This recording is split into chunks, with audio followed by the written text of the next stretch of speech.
अचल संपत्ति विवरण जो समस्त राज्य कार्मिकों को प्रतिवर्ष ऑनलाइन भरी जानी अनिवार्य होती है। ये आईपीआर आप एसएसओ आईडी के माध्यम से राजगाज आईपीआर पोर्टल पे जाके आप भर सकते हैं, या राजगाज मोबाइल ऐप पे आप अपनी एसएसओ आईडी पासवर्ड से आप भर सकते हैं।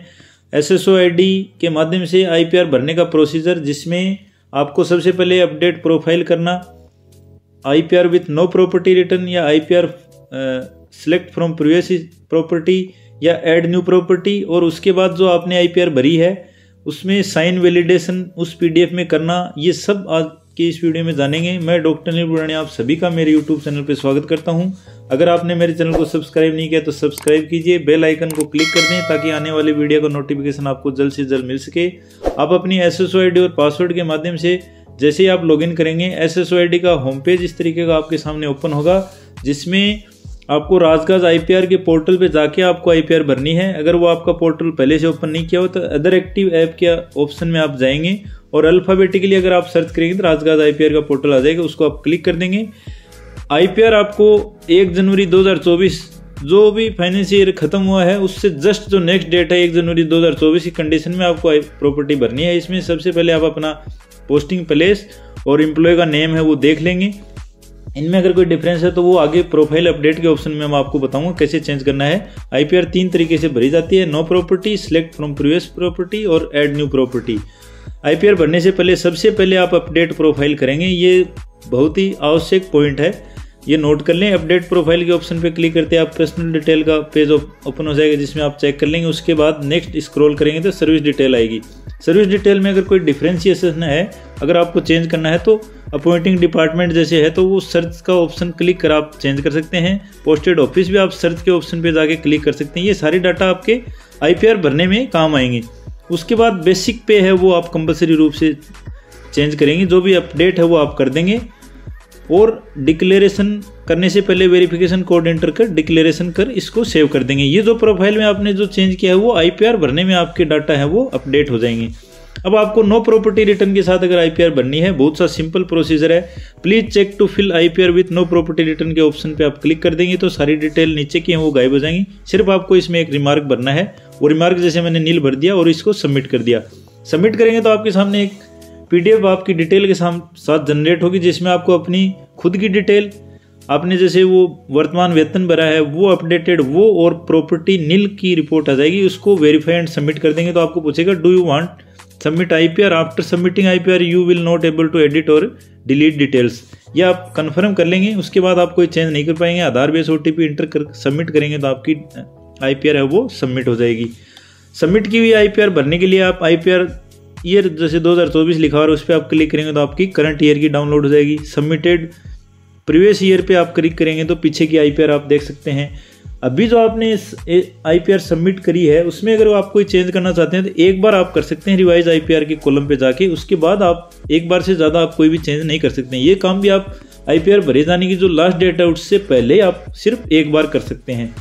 अब आईपीआर विथ प्रीवियस प्रॉपर्टी से आप जैसे पिछली साल आपने कोई प्रॉपर्टी भरी है उसी को आप कंटिन्यू करना चाहते हैं, उससे आईपीआर आपको कैसे भरनी है तो सिंपली आप राजगाज आईपीआर के पोर्टल पे जाएंगे, सिलेक्ट फ्रॉम प्रीवियस प्रॉपर्टी के ऑप्शन को आप क्लिक करेंगे तो आपने जो भी प्रॉपर्टी भरी थी उसकी डिटेल 1 या 2 या 3 जितनी आपकी प्रॉपर्टी थी उसकी डिटेल आपके सामने आ जाएगी। उसमें आपको जैसे 2 प्रॉपर्टी थी तो दोनों को आप ऑप्शन को जो भी चेक बॉक्स आ रहा है शुरू में आपको क्लिक कर इसको सिलेक्ट कर लेंगे दोनों प्रॉपर्टी को आप।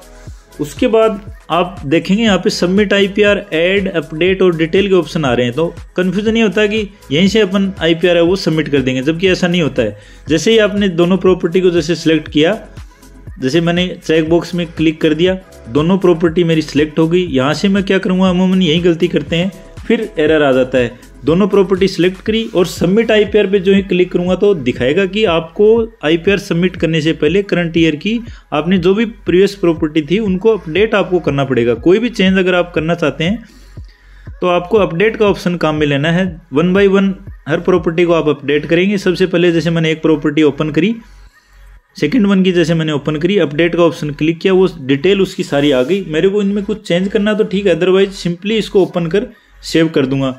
मैंने सेकंड प्रॉपर्टी कर दी। अब फर्स्ट वन वाली को सिलेक्ट कर मैं अपडेट के ऑप्शन पे क्लिक करूंगा। भरी हुई प्रॉपर्टी की डिटेल मेरे सामने जो मैंने पहले भरी थी वो आ गई मेरे सामने। इसमें मेरे को कोई चेंज करना तो ठीक है, प्रेजेंट वैल्यू प्रॉपर्टी ये सब चेंज कर सकते हैं, अदरवाइज कोई चेंज नहीं करना है। इसको सेव करेंगे सिंपली, दोनों प्रॉपर्टी हैं वो अपडेट हो गई हैं। अब दोनों को सिलेक्ट कर सबमिट आईपीआर करेंगे ना, तो आपकी आईपीआर है वो सबमिट हो जाएगी। इसमें से कोई प्रॉपर्टी आपने अगर बेच दी है जिसको आप हटाना चाहते हैं, तो उस प्रॉपर्टी को सिलेक्ट कर डिलीट का ऑप्शन सिलेक्ट कर आप वो प्रॉपर्टी हटा सकते हैं। अब दोनों को मैंने सिलेक्ट कर लिया, एज इट इज मैं रखना चाहता हूँ। दोनों प्रॉपर्टी सिलेक्ट कर सबमिट आईपीआर का जैसे ही मैंने ऑप्शन क्लिक किया, मेरे सामने दोनों प्रॉपर्टी भरी हुई डिटेल की पीडीएफ मेरे सामने जनरेट होगी और उसको मैं सबमिट कर दूंगा। अब तीसरा ऑप्शन आता है आईपीआर। अगर आपने कोई नई प्रॉपर्टी पिछले साल जैसे खरीदी है, उसको आपको क्या करना है, सिंपली आपके सामने राजगाज आईपीआर का पोर्टल अपडेट आपके सामने आ गया, अपडेट प्रोफाइल आपने कर दिया। उसके बाद आप प्रॉपर्टी टाइप में जैसे एग्रीकल्चर आपने सिलेक्ट किया, उसमें प्रॉपर्टी सब टाइप आपको भरना होगा। वो कुछ भी हो सकता है, farm house, plot, land, other कुछ भी हो सकता है। या प्रॉपर्टी का टाइप जैसे कॉमर्शियल है तो उसमें आपको प्रॉपर्टी का सब टाइप है, वो ऑफिस है, प्लॉट है, शॉप है या शोरूम है, क्या है वो भी सिलेक्ट करना है। उसके बाद प्रॉपर्टी टाइप तीसरा हो सकता है रेजिडेंशियल। रेजिडेंशियल में आप प्रॉपर्टी सब टाइप आपको सिलेक्ट करेंगे तो उसमें अपार्टमेंट, बिल्डिंग, इंडिपेंडेंट हाउस क्या है वो सब आ जाएंगे।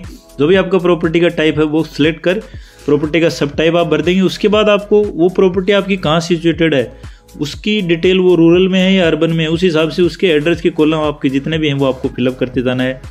तीसरा पॉइंट ऐड प्रॉपर्टी में आता है आईपीआर में कि आपकी वो प्रॉपर्टी है वो किसके नाम है, खुद के नाम है या फिर डिपेंडेंट है तो उसका आपके साथ क्या रिलेशन है, या फिर वो जॉइंट में है तो उसके साथ आपका क्या रिलेशन है। डिपेंडेंट का जैसे मैंने सिलेक्ट किया, अमूमन ये देखेंगे अगर ये मानो कि आपकी वाइफ के नाम अगर कोई प्रॉपर्टी है वो आप आईपीआर में शो करना चाहते हैं, तो इसमें डिपेंडेंट का ऑप्शन सिलेक्ट कर रिलेशन में स्पाउस का नाम सिलेक्ट करेंगे तो आपके सामने नेम और उनके कॉन्टैक्ट नंबर भरने का ऑप्शन है वो आपके आ जाएगा। उसके बाद हो सकता है किसी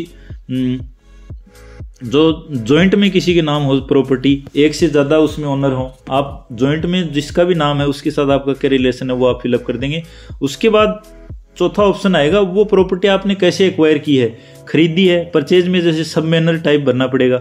उसमें क्या है, financial support from family member, loan, saving या मल्टीपल सोर्सेज, या फिर दूसरा होता है इनहेरिटेंस, जो एग्रीकल्चर लैंड है वो इनहेरिटेंस से आती है, रिसीव्ड थ्रू इनहेरिटेंस, या शेयर इन पेरेंटल प्रॉपर्टी का ऑप्शन है वो सब मैनर में आप सिलेक्ट कर लेंगे। इस तरीके से मैनर एक्वायर्ड का जो भी प्रोसीजर है और सब मैनर जो भी टाइप है वो दोनों ऑप्शन आप सिलेक्ट कर देंगे। उसके बाद वो प्रॉपर्टी आपने कब एक्वायर की है, कब आपने वो खरीदी है, उसकी डेट आपको भरनी है। डेट आपने जैसे सिलेक्ट कर दी, मंथ और डे भर देंगे। उसके बाद आपको किस पर्सन से या किस ऑर्गेनाइजेशन से वो आपने प्रॉपर्टी ली है उसका नाम, कॉन्टैक्ट नंबर और उनका एड्रेस आपको भरना है। पांचवा पॉइंट इसमें आता है annual income from property. Present value आपको भरनी है सबसे पहले। उसके बाद अगर उससे कोई एनुअल इनकम है तो यस कर देंगे, अदरवाइज नो कर देंगे। और कोई रिमार्क है तो वो आप भरकर इसको सेव करेंगे। सेव करने के बाद सबमिट करेंगे तो आपकी जो आईपीआर है वो न्यू प्रॉपर्टी के साथ सबमिट हो जाएगी। ये 3 तरीके की आईपीआर जिसमें आपके पास कोई प्रॉपर्टी नहीं है उसका प्रोसीजर मैंने बता दिया, सिलेक्ट फ्रॉम प्रीवियस प्रॉपर्टी और ऐड न्यू प्रॉपर्टी। तीनों तरीके से आईपीआर भरने का प्रोसीजर मैं आपको अभी तक बता चुका हूं।